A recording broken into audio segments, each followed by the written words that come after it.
aray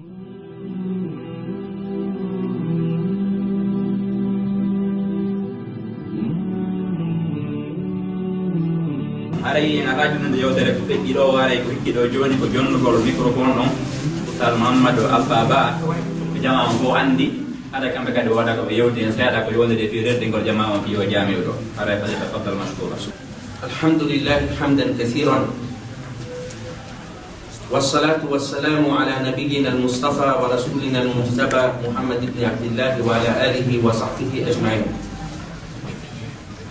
حرى الموسيقى جلب الحمد لله لتود الله سبحانه وتعالى موبي نريئن إدلي إدلي وندنية مودو تاوتا حركو في سود قل جولير ده ما قل جولير ده ma wattugol juulirde ma ko diina yamiri moɓiniri en ɗum ɗon kadi ko nema e nemaji Allah ɗi. aray noon allahu subhanahu wa ta'ala o tawnata sifa ɗi jondeji ɗo si wonamo o hiɗi wallah hiɗen andi heefeɓe buy wonduno enulaɗo sallllahu alayhi wa sallam kono Allah neminano ɓe heɓugol nuru nubuwa annora annabankaku yagal ngal ɓe yiyano few kamɓe ko honɗuɓe hino ko Muhammadu dari yeeso maɓɓe kono Seydina Umar Abi Bakrin wa Uthmana wa Ali sifa ɓen ɗon kañum na Muhammadu reynuno yeeso mum Allah hollunoɓe ko wiyete nurun nubuwa annora annabankaku yagal ngal kamɓe ɓe yino. joni noon ka leyɗe kadi ka wonɗe nga no woodi ɓe Allah holli annora nubuwa bimana Allah holla ɓe annora l'islam naada l'islam ka ɓerɗe maɓɓe ko noon kadi woniri no woodi woɓɓe kadi Allah subhanahu wa ta'ala dali ɓe hewgol on annora mo Allah subhanahu wa ta'ala arsukuno sahabaɓe. si tawi woni Allah moɓidiri e sifa nde nokkure ɗo ɗe yewtude fi sowdugol sifa ɗi nokkuri ɗo wallahi kare en jeyama e himɓe ɓe Allah subhanahu wa ta'ala holli annora. Allah subhanahu wa ta'ala noon kanko kala mo o hiɗi o watta mo e feere. Allahu waliyyu alladhina amanu yukhrijuhum min adh-dhulumati ila an-nur. Alayhi yukhrijuhum Allah no yaltina ɓe min adh-dhulumat e niɓe annora on oyni ila an-nur e annora oynali annoraji sabu pewal ngal ko ngal gotal kono majjireji ɗin no heewi. no woodi majjirɓe jawle no woodi majjirɓe haqqillaji no woodi majjuɓe añugol ɗettugol mbuɗu mum waɗa e sifa ɗi jondeji ɗiren ɗen ɗo. Allahu waliyyu alladhina amanu yukhrijuhum min adh-dhulumati ila an-nur walladhina kafaru awliya'uhum at-taghut yukhrijunahum min an-nuri ila adh-dhulumat min an-nuri ila adh-dhulumat. haray musidɓe julɓe aduna mo wuruɗen on ɗo hande wallahi si wonamo Allah hiɗi hiɗata joɗagol sifa ɗi jondeji ɗo hiɗata ɗettugol muɗum mum naga e sifa ɗi jondeji ɗo sina mata yiɗi wallahi lazim. sabu hande ka wonɗen ɗo koko wiyete ko alamul madda. ko woni wiyete alamul madda ko aduna consommation wonuɗen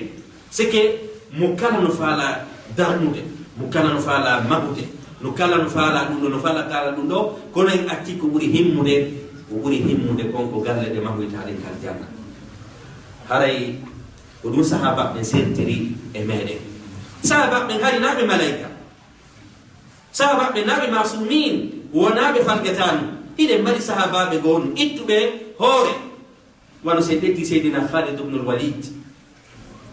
inne wondema ghazwatu Uhud ko jeɗoɓe wonno sabu ɓe wonno sabu capanɗe jeeɗiɗo julɓe waɗa capanɗe jeeɗiɗo seydina Khalid ibn al-Walid ko kamɓe hiltitino hasimbini kamɓe eɓe wondunoɓe e tiɓɓe kañum seydina Abi Sufyan. kono ko honto landitori alqur'ana on kadi nulaɗo sallllahu alayhi wa sallam ɓay woni ɓe naati ka diina ɓe laɓɓini anniyeji maɓɓe ɗin ɓe daranike diina kan nulaɗo ko hon ɗum jammi ɓe sayfullahi almaslul e hoore ko ɓe waɗuno kon fof bonereji kono ɓay ɓe naati ka l'islam ɓe añanali julɓe ɓen haqqillaji maɓɓe ɗin ko ɗum waɗi ɓay seydina Khalid ibn al-Walid sinni hari ɓe ɗuuɗa haala har be buda ha ado be silmude har ko kabir ko ho be hefre be day menati kal islam be wonti lo'ube simini do lo'ube wona lo'ugol kabiro kono hande kadi son wattani e ila ka defte sira bay sayyidina Khalid ibn al-Walid silmi ananata hande kadi ka be jonni ra'ayu mabbe nula do landa to no fiiti sayyidina Khalid ibn al-Walid jabutano saw fi hon sabu ka bernde mabbe hibe fidi hande kadi kala ko be wadata ko bantata jonni den kon be nangata e ko do sayyidina Khalid ibn al-Walid hare musibbe julbe ko Allah subhanahu wa ta'ala tigiri dalani en zuyyina lin-nas hubbu shahawat min an-nisa wal-banin wal-qanatir al-muqantara min adh-dhahab wal-fidda wal-khayl al-musawwama wal-an'am wal-harth dhalika mata'u al-hayati ad-dunya wallahu 'indahu husnul ma'ab. Allah subhanahu wa ta'ala ko mumino zuyyina lin-nas hare himbe ben chudana jonno ko hombo chudani himbe ben o yatake ko kono hala kan famini ko Allah subhanahu wa ta'ala jaka nyandi hidu gol jawdi wana ella sabu Allah subhanahu wa ta'ala ko kanko kiri on zuyina linnas ko mono wadi fa'ilu zuyina on huwa Allah ko Allah subhanahu wa ta'ala bi ma jawdi kono hore ko hidenna ma jawdi kon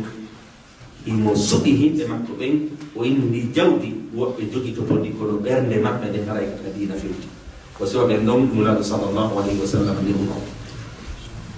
haray non musibbe julbe se yehi en dari no aduna wingi walu no fewdo ni no aduna on fewnduri do ni enen do fu no fandi hande jogi do ka jodden do telephone hum kum vengero do fayde se ndari telephone ji men do fop ko puto sangero 200 euro 300 euro 400 euro 500 euro 700 euro jon non mi si landarni galle de 60000 euro hila mari parcelle hila jogi gatuudi hila mari dum do tawi fi aljanna ummi etotako mi hebo ya suudu kal janna ton wallahi hare ajeyaka ebe nula do maki ben alkayisu man dana nafsahu wa amila bima ba'da al-maut nula do maki ko woni mabbe hakilla jibe gobe ko woni filu be sabu hande jamano ka fewdi den do ide kalfe buino dogude hakkunde di meden den kalfe no hana ndartede ko hombo woni barkudo hombo woni huda den do kalfe fo no hana ndartede sabu hande darnuɗo mahi ɗuma ɓe nakari barki iwtirɗo ɓaawo diina ɓe nakari ko taafe kono sa yeɓɓitike ka sariya men a tawa hina noon sariya on ɓuyi hiɗen mari qaruna e hamana e ko nandi e ɓen ko ɓarnoɓe jawle kono Allah subhanahu wa ta'ala innono fa khasafna haray men meɗiɓe min halkiɓe haray musidɓe julɓe Allah subhanahu wa ta'ala nemini en wallah o sorti e nder yimɓe temeɗɗe o moɓidiri en ɗo wottama wo añan hoore mum mahangol hoore makko galle kala jam haray noon Allah subhanahu wa ta'ala reɗini en ka nder alqur'ana e noniɗi façon buy ko yinete asali laawi si en daari ka nder alqur'ana en taway wonde Allah subhanahu wa ta'ala sino faala en reɗɗinde en wokku alqur'ana on sifo okkuɗo ko heɓata ko atto sifade okkuɗo ko heɓata ko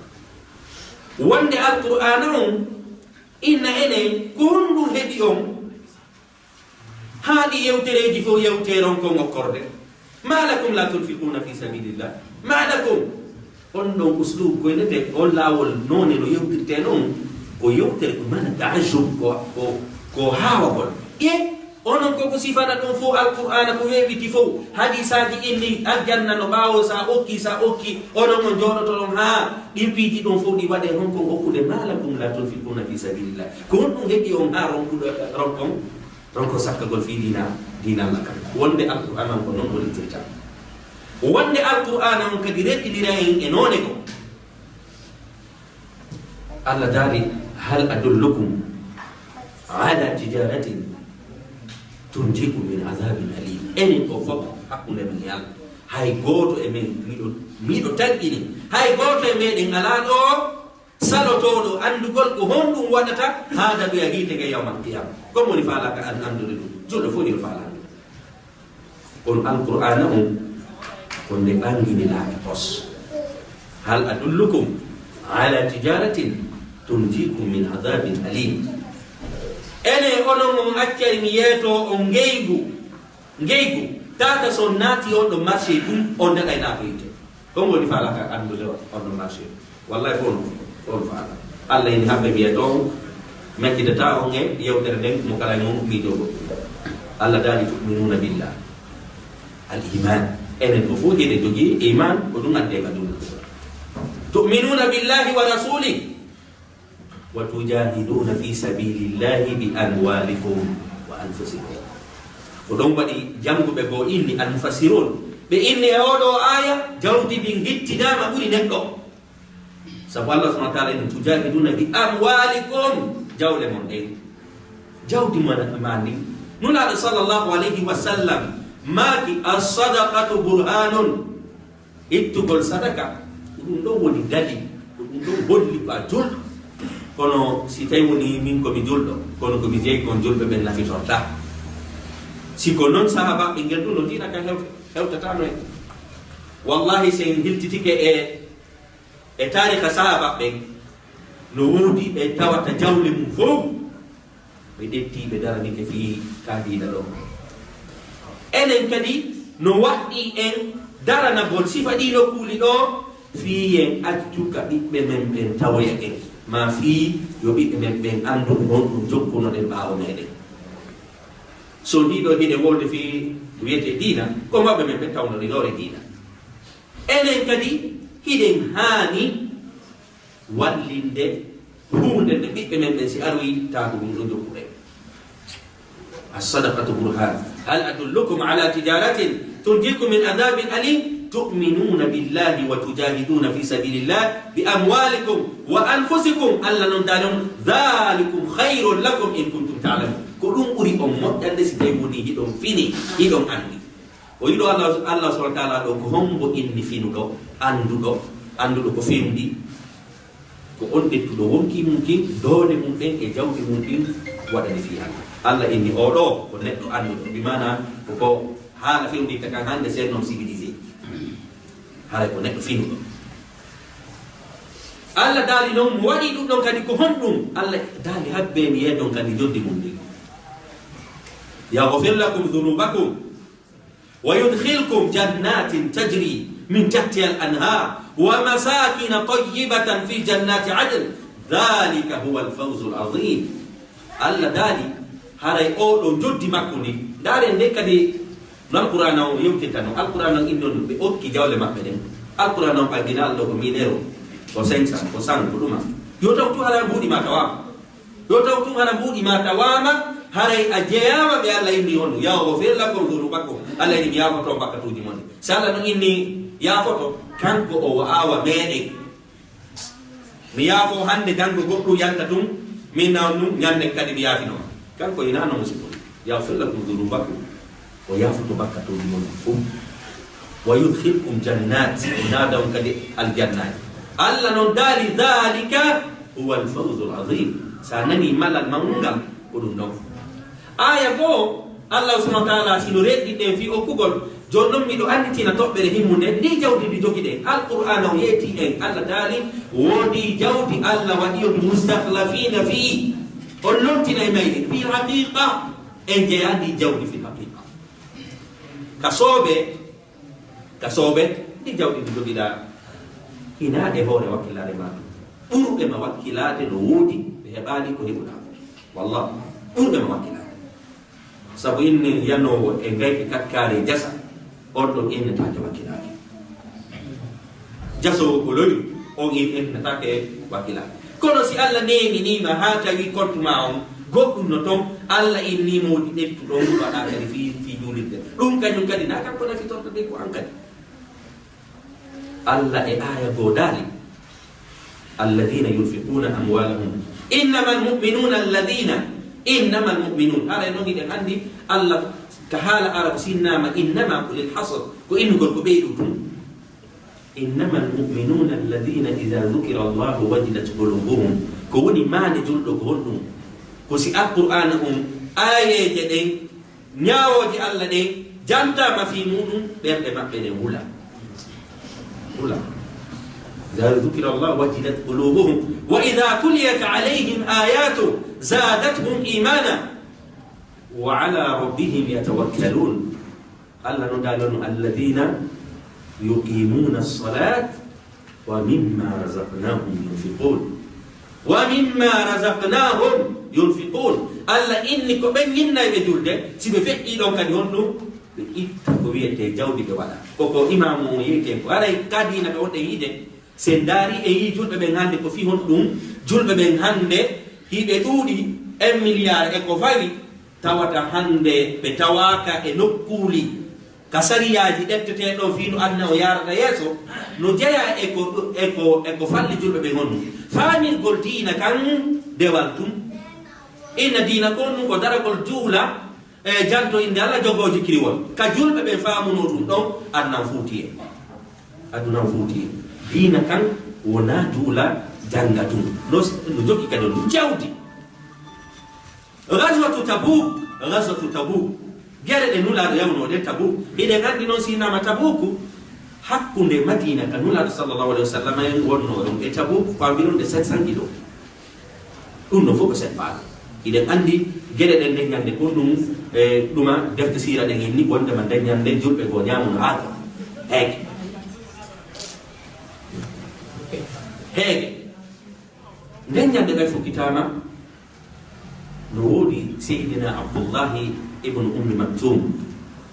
bumbe ibe jeya e salli be nula sallallahu alaihi wasallam benno hakke makko be falano detto jawle mabbe den e be dole mabbe den be wadana dina kan kono tawi Allah no wadi be bumbe hakke tawi be ma fihi be suni enen kadi gono sayyidina Abdullah ibn Maktum no be sunorno non fi lettugol kum mabbe kum e dole mabbe den ya darano dina kono hani be enen kadi dum anorade ben don ina fi haray ko be malaika ma ko don kono hakke makko be ma bi no kon be ma bi alquran on jippi ni laysa ala al-a'ma haraj alquran on jippi e mabbe innugol wonde ma si goddo no si tay woni no jukki ella ala yo on tibituldo kon hali berde mabbe de gon no ditti yawo Allah dali masalul ladina yunfiquna amwalahum fi sabilillah kamathali habatin anbatat 7 sanabil fi kulli sunbulatin 100 habba wallahu yudha'ifu liman yasha Allah subhanahu wa ta'ala wonde ini reddi gol en kon dum mo yetoto en o piyalay e misalon sabu hay goto ya hali la hara hi jodde mun dinto kono Allah subhanahu wa ta'ala no heewi kadal alqur'ana o piyay mise ko hiɓuɗen e ko nanuɗen fiye faamu to kañum kadi sabu ton goɗɗo yaali arti o holla en piiji ɗi hiɓuɗen fiye faamu piiji ɗi hiyaɗen ɗen hiyal ɗin kono wayi Allah dali alladina yunfiquna amwalahum fi sabilillah thumma la yutbi'una ma anfaqu mannan wala adan lahum ajruhum 'inda rabbihim wala khawfun 'alayhim wala hum yahzanun Allah inni kala on dettuɗo muɗi waɗi e ko wiyete disposition julɓe ɓen waɗi e sookeje julɓe ɓen ɓe nafitori wara si paɗe julli tawi kadi ɓe waɗirani si wona fi Allah inni ɓeɗo yawmal qiyamati kala ko wiyete sunu e sonja ɓeɗo ɓe heɓu callu kalkileɗo no hirten ɗo ni kayre porji ɗo walillahi almasal al-a'la no hirten ni kayre porji ɗo no woodi jippotoɓe kayre portu contrôlé jippagol maɓɓe e contrôlé de fo wonay goto kono no woodi kadi jippotoɗo le même aéroport kawno jippi ɗon tigui tawa ko tapis rouge wallinala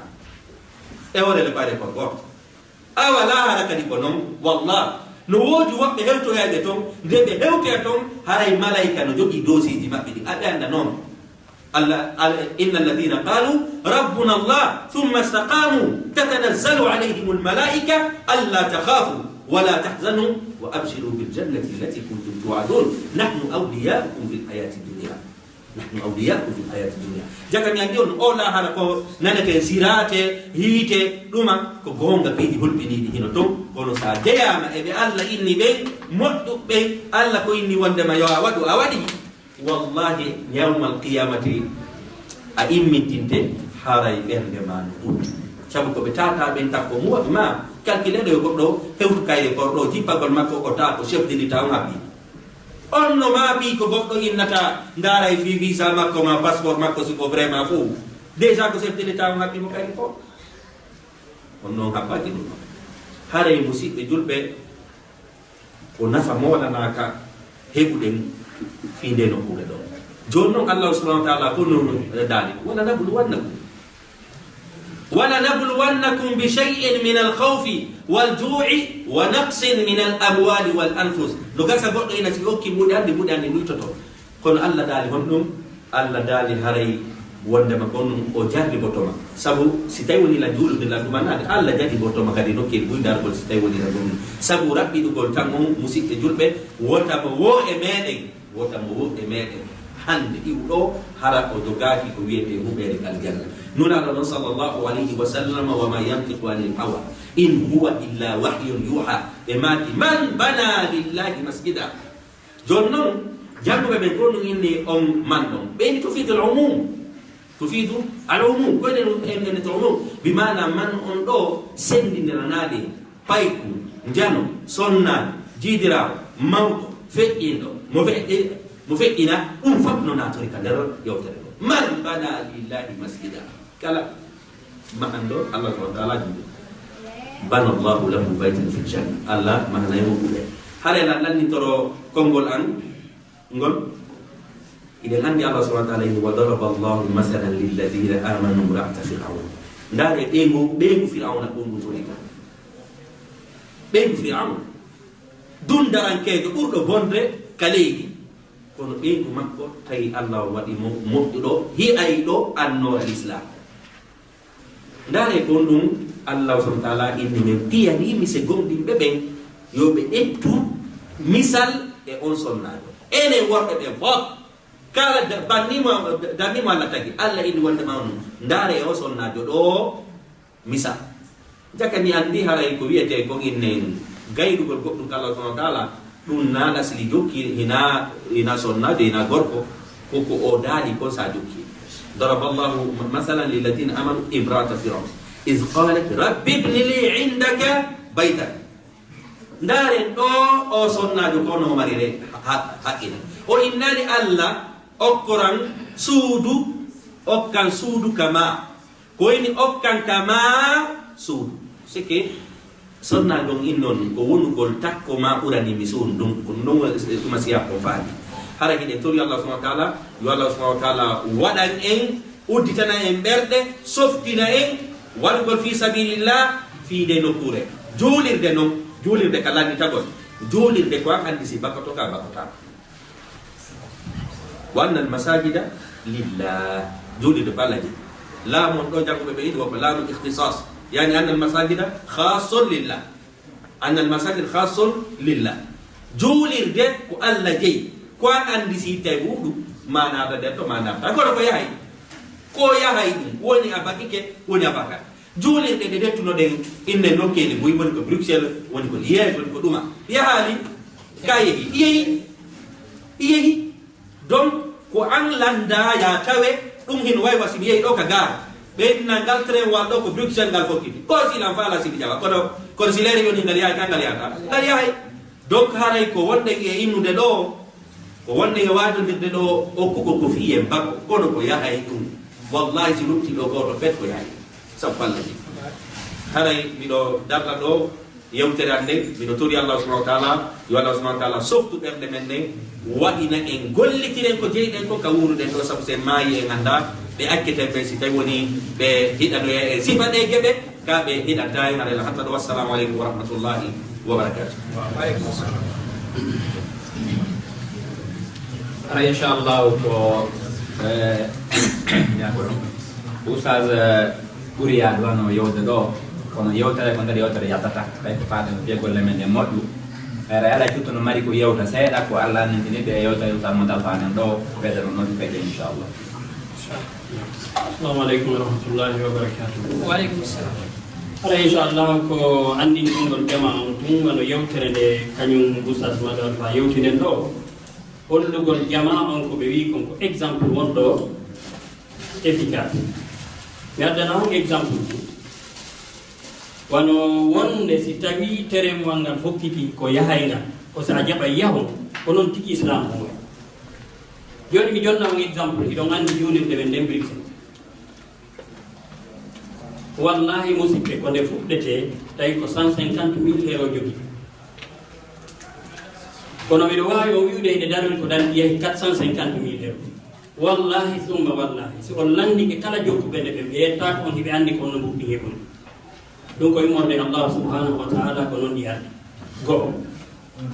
juulirde wonande wowlede fi muɗum Anvers ɗo masjidil iman ka o imamu ɗo woni julnude ɗo